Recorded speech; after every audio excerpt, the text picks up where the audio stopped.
आप सभी को फुलेरा दूज की हार्दिक शुभकामनाएं। आज की वीडियो में मैं आपको फुलेरा दूज की पूजा विधि के बारे में बताऊंगी। श्री शिवाय नमस्तुभ्यम, हर हर महादेव। आप सभी का मेरे चैनल पर बहुत बहुत स्वागत है। फागुन माह के शुक्ल पक्ष की द्वितीया तिथि को फुलेरा दूज के नाम से जाना जाता है। जैसा कि नाम से ही पता चल रहा है कि फूल, इस दिन रंग बिरंगे फूलों से राधा रानी और भगवान श्री कृष्ण जी के साथ होली खेलने का बहुत ही खास महत्व रहता है।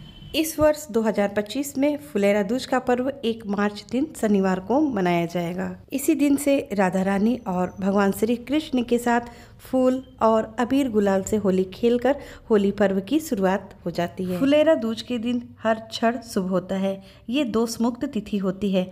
अबुझ मुहूर्त होता है। जिसकी शादी नहीं हो पा रही है वे आज के दिन राधा रानी और श्री कृष्ण जी का पूजन करें और फूलों से श्रृंगार करें तो उनका विवाह हो जाता है। फुलेरा दूज को बहुत ही शुभ दिन माना गया है। इस दिन राधा रानी और श्री कृष्ण जी की विधिवत पूजा अर्चना की जाती है। तो फुलेरा दूज की पूजा के लिए सबसे पहले पूजा स्थल को साफ करके सुंदर सी रंगोली बना लेंगे।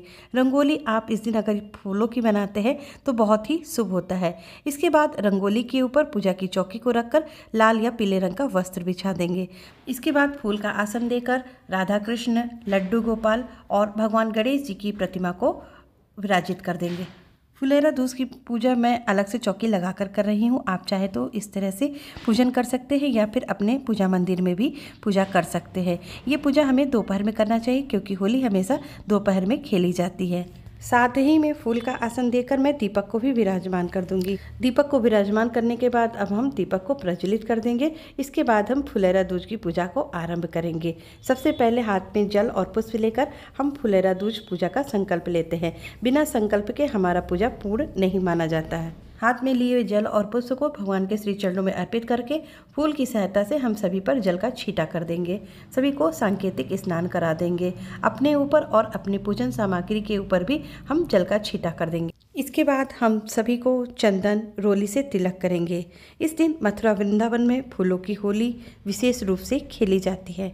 ठाकुर जी और राधा रानी का फूलों से श्रृंगार किया जाता है और कई अनुष्ठान भी किए जाते हैं।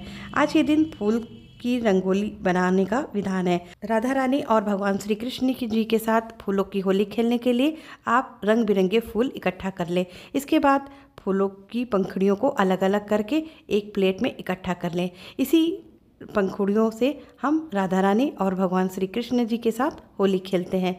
अब इसके बाद भगवान गणेश जी और श्री कृष्ण जी को हम जनेऊ तथा वस्त्र रूपी कलावा अर्पित करेंगे। इस दिन भगवान श्री कृष्ण और राधा रानी को पीले और चटकीले गुलाबी रंग के वस्त्र धारण कराए जाते हैं। तो आप चाहे तो वस्त्र भी समर्पित कर सकते हैं। फुलेरा दूज का दिन प्रेम, उत्साह, उल्लास, रंग और सुगंधि का दिन होता है। ये दिन सुगंध का दिन होता है तो सभी को हम इत्र जरूर लगाएंगे। जब हम फुलेरा दूज के दिन राधा रानी और श्री कृष्ण जी का पूजन करते हैं तो हमारे जो आपसी संबंध है उसमें मधुरता आती है। अब हम राधा रानी को चुनरी अर्पित करेंगे, साथ में श्रृंगार का सामान भी अर्पित करेंगे। राधा रानी को इस दिन सुहाग का सामग्री अर्पित करने से राधा रानी प्रसन्न होती हैं और हमें सौभाग्यवती होने का आशीर्वाद देती है। पूजन के बाद आप सुहाग की सामग्रियों का दान कर दें। सुहाग की सामग्री दान करने से पहले आप एक सुहाग की सामग्री अपने लिए जरूर रख लें। भगवान गणेश जी को लाल रंग का फूल और दुर्वा अर्पित करेंगे। इसके बाद भगवान कृष्ण और राधा रानी को और लड्डू गोपाल को हम फूल तथा फूलों की माला अर्पित करेंगे। यदि आपके पास राधा कृष्ण की फोटो या मूर्ति नहीं है तो आप अपने घर में विराजमान लड्डू गोपाल जी के साथ फुलेरा दूज की पूजा संपन्न कर सकते हैं। यदि आपके पास 2 लड्डू गोपाल जी हैं तो दूसरे लड्डू गोपाल जी को आप राधा रानी बना सकते हैं और फुलेरा दूज की पूजा संपन्न कर सकते हैं। आज के दिन भगवान श्री कृष्ण जी को एक बांसुरी और एक मोरपंख जरूर से अर्पित करना चाहिए। यहाँ पर हमें भोग के लिए अब कुछ मीठा ले लेना है, जैसे लड्डू, बर्फ़ी, मिश्री, बतासे वगैरह वगैरह। आप घर की बनी मिठाई का भी भोग लगा सकते हैं। तो यहाँ पर मैंने गणेश जी को अलग से भोग प्रसाद समर्पित किया है और लड्डू गोपाल श्री कृष्ण जी और राधा जी को तुलसी पत्र रखकर भोग प्रसाद समर्पित किया है। साथ में जल का भी भोग समर्पित किया है। इसके बाद हम ऋतुफल का भोग समर्पित करेंगे। तो आपको जो भी ऋतुफल आसानी से मिल जाए आप उसका भोग समर्पित करें। आप माखन मिश्री का भी भोग लगा सकते हैं। राधा रानी और श्री कृष्ण जी की पूजा करते समय हमें राधे कृष्ण मंत्र का जाप करते हुए पूजन करना चाहिए। आज के दिन राधा रानी और श्री कृष्ण जी को गुलाल जरूर से अर्पित करना चाहिए। हम जो गुलाल राधा रानी और श्री कृष्ण जी को अर्पित करेंगे उसमें से थोड़ा सा गुलाल हम अपने तथा अपने परिवार के सदस्यों के माथे पर भी लगाएंगे। आज के दिन भगवान के साथ होली खेलकर होली पर्व की शुरुआत करते हैं। गुलाल हम सबसे पहले भगवान के चरणों पर लगाएंगे, इसके बाद उनके गालों और माथे पर लगाएंगे और मन ही मन राधा कृष्ण का जाप करते हुए हम सभी को गुलाल अर्पित करेंगे। राधा रानी और श्री कृष्ण जी के साथ गुलाल की होली खेलने के बाद अब हम फूलों की होली खेलेंगे।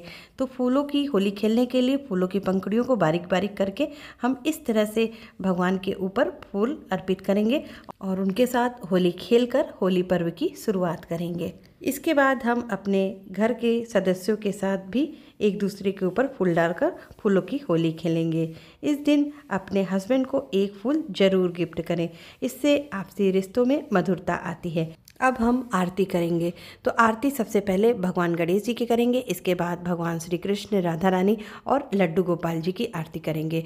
और आरती करने के बाद आरती को शीतल करके भगवान को आरती देकर स्वयं आरती लेंगे और पूजा में हुई गलतियों के लिए हम क्षमा मांगकर अपनी सामर्थ्य के अनुसार दक्षिणा समर्पित करेंगे। अंत में भगवान से हम प्रार्थना करेंगे और इस विधि से फुलेरा दूज के दिन हम राधा कृष्ण जी का पूजन संपन्न करेंगे। तो उम्मीद करती हूँ वीडियो आपके लिए उपयोगी होगी। तो मिलते हैं अगली वीडियो में, तब तक के लिए श्री शिवाय नमस्तुभ्यम। हर हर महादेव।